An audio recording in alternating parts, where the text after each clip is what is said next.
Halo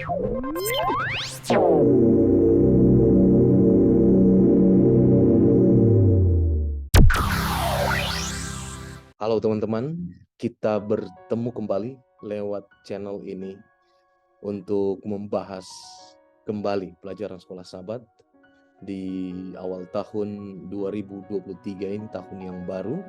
Kita akan mulaikan belajar pelajaran sekolah Sabat di pelajaran yang pertama untuk triwulan 1 ini dengan judul bagian dari keluarga Allah. Ayat-ayat Alkitab yang menjadi dasar dari pelajaran sekolah Sabat kita sepanjang minggu ini terdapat dalam Galatia 3 ayat 26, 29, Mazmur 50, 10-12, 1 Tawarit 29 ayat 13 dan 14, Filipi 4 ayat 19, 1 Yohanes 5 ayat 3 dan Matius 3, 6 ayat 19-21.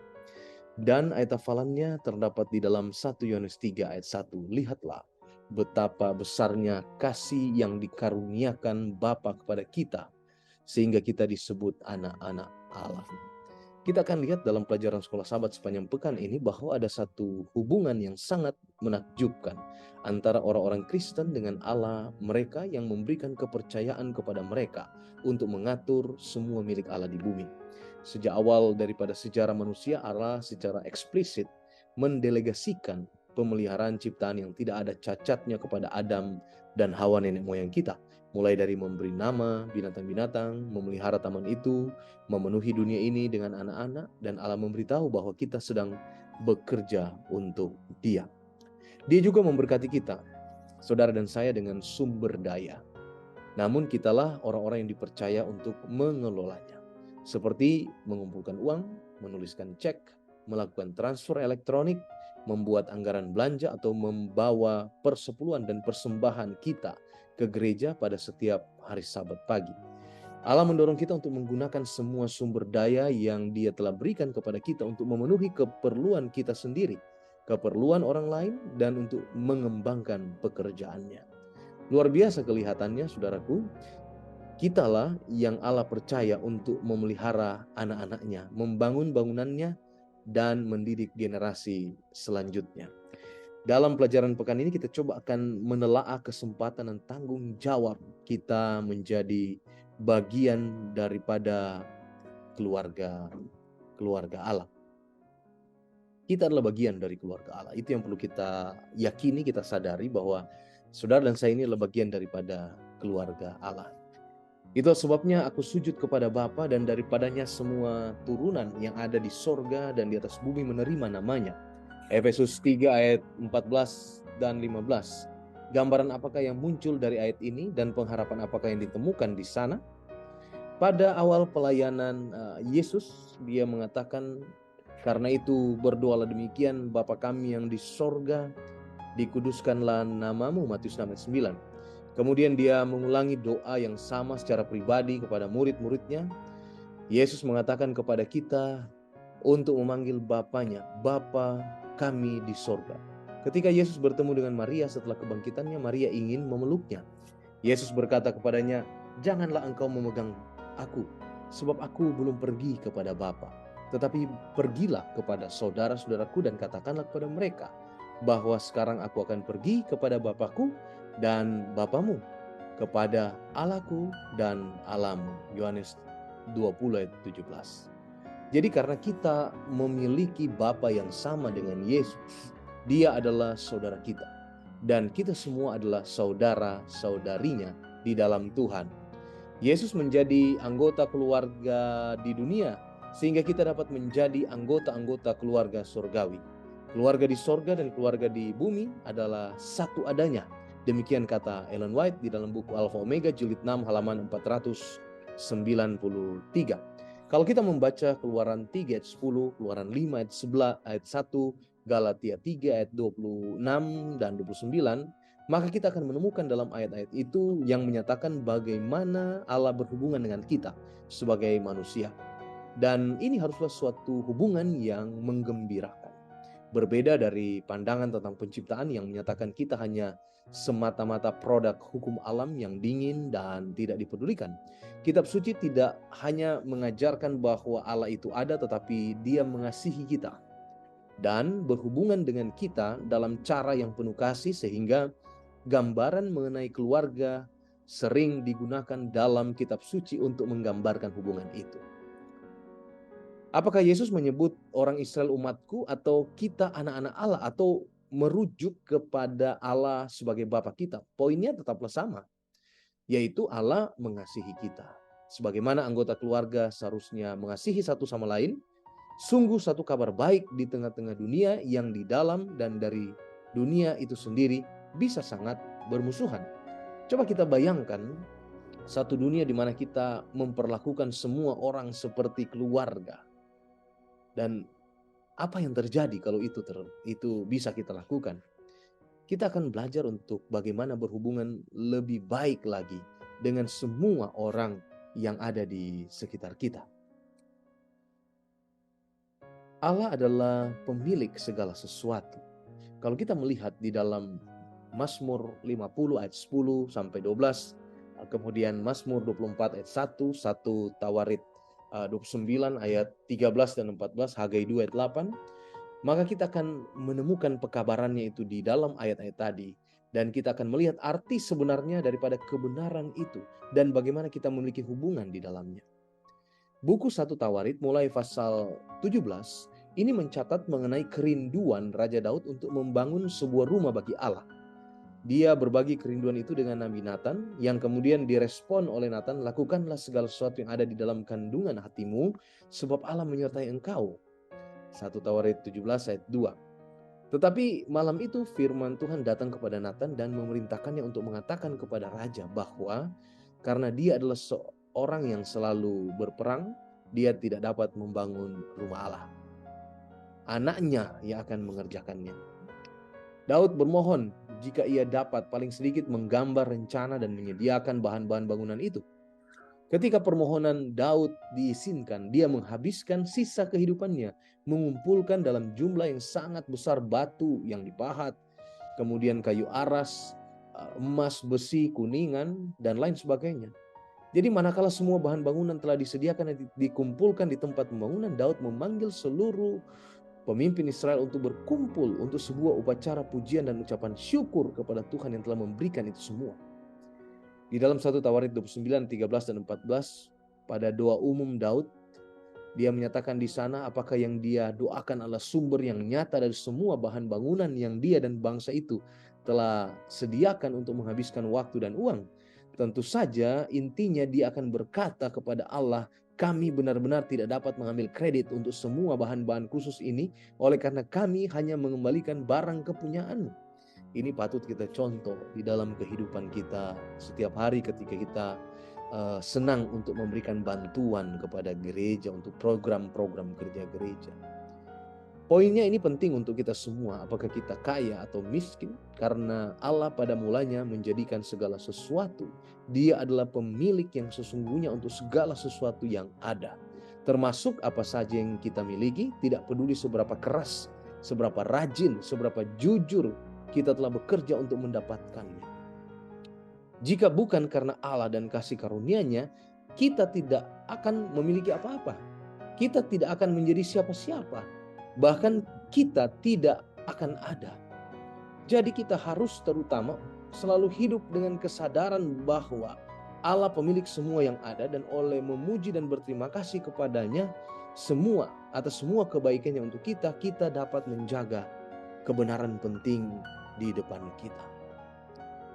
Di dalam 1 Tawarit 29:14 firman Tuhan berkata untuk kita, sebab siapakah aku ini dan siapakah bangsaku, sehingga kami mampu memberikan persembahan sukarela seperti ini. Ini sungguh merupakan suatu prinsip-prinsip yang sangat indah yang digambarkan dalam perkataan-perkataan di dalam ayat itu. Dan bagaimana seharusnya kata-kata ini memantulkan tabiat kita terhadap Allah dan sikap kita terhadap apa yang kita miliki. Sumber daya tersedia bagi keluarga Allah. Karunia terbesar Allah bagi anak-anaknya adalah Yesus Kristus yang membawa kepada kita damai pengampunan, kasih karunia untuk kehidupan sehari-hari, dan pertumbuhan rohani dan pengharapan kehidupan kekal. Karena begitu besar kasih Allah akan dunia ini, sehingga ia mengaruniakan anaknya yang tunggal, supaya setiap orang yang percaya padanya tidak binasa, melainkan beroleh hidup yang kekal. Kata firman di dalam Yohanes 3:16, firman yang sering kita baca, kita hafalkan. Demikian pula di dalam Yohanes 1:12, tetapi semua orang yang menerimanya diberinya kuasa untuk menjadi anak-anak Allah, yaitu mereka yang percaya dalam namanya. Dengan demikian, keselamatan adalah karunia mendasar.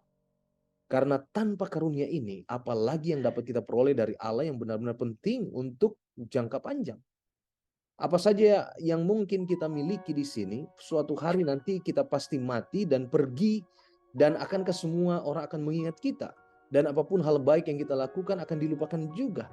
Maka yang pertama dan terutama kita harus menjaga karunia Injil itu, yaitu Yesus Kristus, dan Dia yang disalibkan pada pusat semua pemikiran kita. Dan bersama dengan keselamatan, Allah memberikan kepada kita begitu banyak lagi. Kepada mereka yang khawatir dengan makanan dan pakaian, Yesus menawarkan kelegaan dengan berkata di dalam Matius 6:33, ayat yang sering kita dengar, tetapi carilah dahulu kerajaan Allah dan kebenarannya, maka semuanya itu akan ditambahkan kepadamu. Kalau saudara-saudara membaca di dalam Mazmur 23:1, ya. Kemudian Mazmur 37 ayat 25, Filipi 4 ayat 19, maka di sana ada kata-kata firman yang menyatakan kepada kita ada persediaan Allah yang Dia sediakan untuk kita dalam kebutuhan kita setiap hari di atas dunia ini.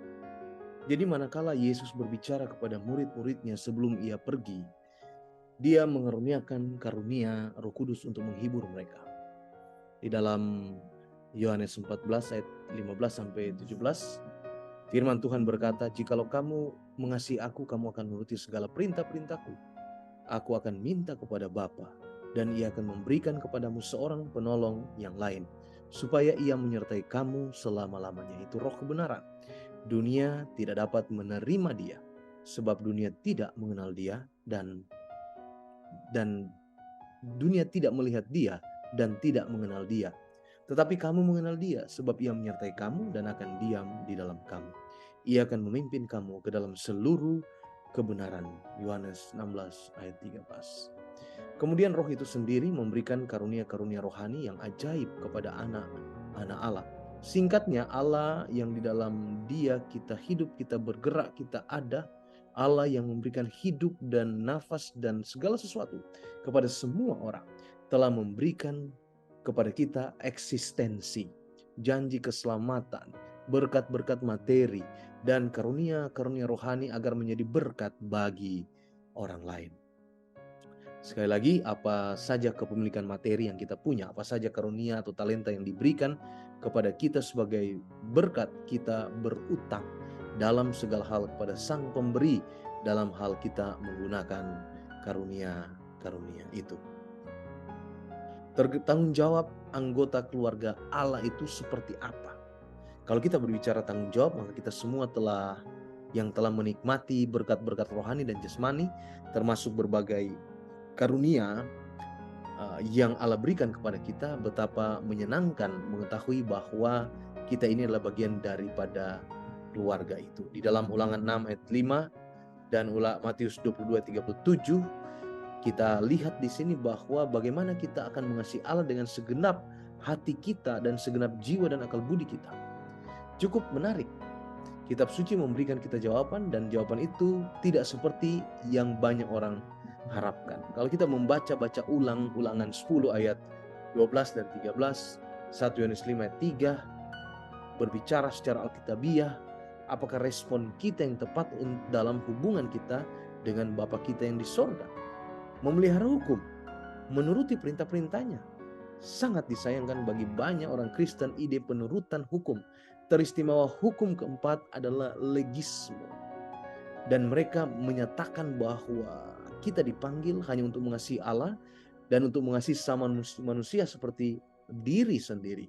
Akan tetapi Allah begitu jelas kita menyatakan kasih kita kepada Allah dan kepada sesama kita oleh menuruti perintah-perintahnya.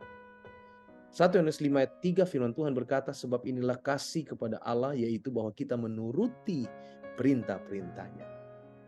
Kita terbiasa melihat ayat ini, sebagaimana kita mengasihi Allah, maka kita memelihara perintah-perintahnya. Itu baik-baik saja, akan tetapi kita dapat juga membacanya sebagai inilah kasih kepada Allah, yaitu kita mengenal dan mengalami kasih Allah oleh menuruti perintah-perintahnya. Di dalam Matius 7 ayat 21 sampai 27, Yesus menyatakan bahwa mereka yang mendengar dan melakukan firman Allah adalah sama dengan seorang yang membangun rumah di atas batu yang kuku. Mereka yang mendengar tetapi tidak menurut sama dengan seorang yang bodoh yang membangun rumahnya di atas pasir dengan hasil akhir bencana. Keduanya mendengar firman yang sama. Yang satu menurut, yang satu tidak. Hasil akhirnya membuat perbedaan antara hidup dan mati. Coba kita pikirkan tentang hubungan antara mengasihi Allah dan menuruti hukumnya. Mengapa kasih kepada Allah akan dinyatakan dengan cara demikian? Apa ada yang menaati perintah-perintah yang memang mengungkapkan kasih itu? Pikirkan tentang akibat-akibat daripada kita tidak menurut akan hukum Allah. Ingat bahwa harta kita itu di sorga. Penurutan itu penting. Firman Tuhan berkata di dalam Matius 6 ayat 19 sampai 21, mengingatkan kepada kita, janganlah kamu mengumpulkan harta di bumi ngengat dan karat merusakkannya, dan pencuri membongkar serta mencurinya. Tetapi kumpulkanlah bagimu harta di sorga. Di sorga ngengat dan karat tidak merusakkannya, dan pencuri tidak membongkar serta mencurinya. Karena di mana hartamu berada, di situ hatimu berada. Kebenaran penting apa yang Yesus sedang bicarakan di dalam ayat-ayat itu? Siapakah yang tidak pernah membaca cerita demi cerita tentang mereka yang telah mengumpulkan kekayaan yang banyak tetapi kehilangan harta tersebut? Dunia kita ini adalah tempat yang stabil, yang tidak stabil maksud saya. Ada peperangan ya. Sekarang ini lagi marak Rusia dan Ukraina. Kejahatan, kekerasan, bencana alam, apa saja yang dapat terjadi dengan cepat dan mengambil semua yang kita telah upayakan dan bahkan mungkin telah kita dapat dengan cara yang mungkin jujur dan setia. Dan juga dalam sekejap kematian bisa saja terjadi kepada siapapun, dan semua hal itu akan menjadi sia-sia bagi kita. Tentu saja kitab suci tidak pernah mengajarkan kepada kita bahwa adalah salah menjadi kaya atau mengumpulkan kekayaan, tetapi dalam ayat-ayat ini Yesus mengamarkan kita untuk menjaga semua dari sudut pandang yang benar. Apakah artinya menyimpan harta di sorga? Itu berarti menjadikan Allah dan pekerjaannya pertama dan terutama dalam kehidupan Anda, saudara, daripada menjadikan uang yang pertama dan yang terutama. Di antara perkara-perkara yang lain, itu berarti menggunakan apa yang kita miliki untuk pekerjaan Allah, untuk pengembangan kerajaannya yang bekerja bagi keselamatan orang lain dan untuk menjadi berkat bagi orang lain. Sebagai contoh, ketika Allah memanggil Abraham, tentunya kita tahu ceritanya, dia berencana untuk menggunakan Abraham dan keluarganya untuk menjadi berkat bagi bangsa di bumi. Allah berkata kepada Abraham yang disebut sahabat Allah di dalam Yakobus 2 ayat 23, aku akan membuat engkau menjadi bangsa yang besar dan memberkati engkau serta membuat namamu masyhur. Dan engkau akan menjadi berkat. Aku akan memberkati orang-orang yang memberkati engkau dan mengutuk orang-orang yang mengutuk engkau, dan olehmu semua kaum di muka bumi akan mendapat berkat. Kejadian 12 ayat 2 dan 3. Jadi mereka yang hidup dari iman, mereka lah yang diberkati bersama-sama dengan Abraham yang beriman itu. Kata Galatia 3:9, kita memiliki tantangan yang sama yang diberikan kepada kita, sama seperti yang dipaparkan kepadanya. Ellen White menuliskan di dalam Membina Keluarga Abadi halaman 270, disebutkan di sana, uang besar nilainya itu dapat mendatangkan kebajikan yang besar. Dalam tangan anak-anak Allah, uang berarti makanan bagi orang-orang yang lapar, minuman bagi orang-orang yang dahaga, dan pakaian bagi mereka yang telanjang. Itu merupakan pertahanan bagi mereka pertahanan bagi orang yang tertindas, mereka yang tertindas, dan untuk menolong orang sakit. Tetapi uang tidak lebih bernilai daripada pasir, kecuali kalau digunakan untuk memenuhi keperluan hidup yang mendatangkan berkat atas orang lain dan memajukan pekerjaan Kristus. Ingat Matius 6 ayat 21, karena di mana hartamu berada, di situ juga hatimu berada. Di manakah hartamu berada? Dari yang diungkapkan kata hatimu. Menjadi sebuah perenungan bagi kita semua. Ellen White di dalam buku Langkah kepada Kristus halaman 31 menuliskan seperti ini. Hati Allah merindukan anak-anaknya di dunia dengan kasih yang lebih kuat dari kematian. Dengan menyerahkan anaknya, Dia telah mengaruniakan seluruh surga kepada kita dalam satu pemberian. Kehidupan, kematian, dan pengantaran juru selamat, pelayanan para malaikat, bujukan Roh Kudus, Bapa bekerja yang di atas, dan melalui semuanya, perhatian yang tiada putus-putusnya dari makhluk-makhluk surgawi, semuanya adalah demi penebusan manusia. Selanjutnya Ellen White juga menuliskan di dalam buku Khotbah di atas Bukit halaman 10. Jika engkau telah menyangkal dirimu dan telah menyerahkannya kepada Kristus, engkau adalah anggota keluarga Allah. Dan segala sesuatu yang ada di dalam rumah Bapa adalah milikmu. Seluruh perbendaharaan Allah terbuka bagimu, baik yang ada di dunia sekarang maupun yang ada di dunia yang akan datang. Pelayanan para malaikat, karunia Roh Kudus, upaya para pelayannya, semuanya bagimu. Dunia dengan segala yang ada di dalamnya adalah untukmu sejauh itu menjadi kebaikan. Luar biasa pelajaran kita. Kutipan-kutipan Ellen White ini menolong kita. Dengan semua karunia yang luar biasa yang Tuhan karuniakan kepada kita semua anak-anaknya, kita didorong untuk bertanya sama seperti pemazmur. Bertanya di dalam Mazmur 116 ayat 12, bagaimanakah akan kubalas kepada Tuhan segala kebajikannya kepadaku. Coba mari kita buat satu daftar berkat-berkat dan karunia-karunia Allah kepada kita di dalam kehidupan di dunia ini dan di dalam kehidupan kerohanian kita. Tentunya ada banyak hal betapa kita harus bersyukur kepada Tuhan untuk semua berkat-berkat-Nya. Meskipun kita benar berpikir tentang Allah sebagai pencipta kita, kitab suci berulang-ulang mengajarkan bahwa Dia adalah penopang kita juga dalam galaksi, di dalam alam jagat raya, kepada denyutan jantung kita sampai kepada kekuatan yang menyatukan struktur atom yang membentuk segala sesuatu yang diketahui hanyalah kuasa menopang Allah yang tetap menjaga keberadaannya. Bagaimana kebenaran kitab suci ini menjadi penolong kita untuk mengerti kewajiban kita kepada Allah. Dalam arti bagaimana kita menggunakan apa saja yang telah Dia karuniakan kepada kita. Bagaimana kenyataan ini mendorong kita menjaga kehidupan dan tujuan hidup kita dari sudut pandang yang tepat. Dan dari pelajaran sekolah Sabat ini juga kita berbicara tentang segala sesuatu yang telah dikaruniakan Allah kepada kita, dan mengapa Yesus dan rencana keselamatan adalah karunia terbesar dari semuanya itu. Dan ini sesuatu yang benar terjadi. Apa yang akan menjadi milik kita jika kita tidak memiliki pengharapan yang agung itu yang ditawarkan kepada kita. Ada seorang penulis ateis terkenal menggambarkan manusia itu tidak ada apa-apanya katanya selain bongkahan daging yang rusak pada tulang-tulang yang hancur. Mengapa tanda karunia Injil memiliki satu poin yang besar bahwa kita ini spesial di mata Allah. Allah memberikan segala sesuatunya kepada kita, bahkan keselamatan pun dikaruniakan pada kita karena kita adalah keluarga Allah. Demikianlah pelajaran sekolah Sabat kita pada sepanjang minggu ini. Tuhan memberkati kita semuanya. Amin.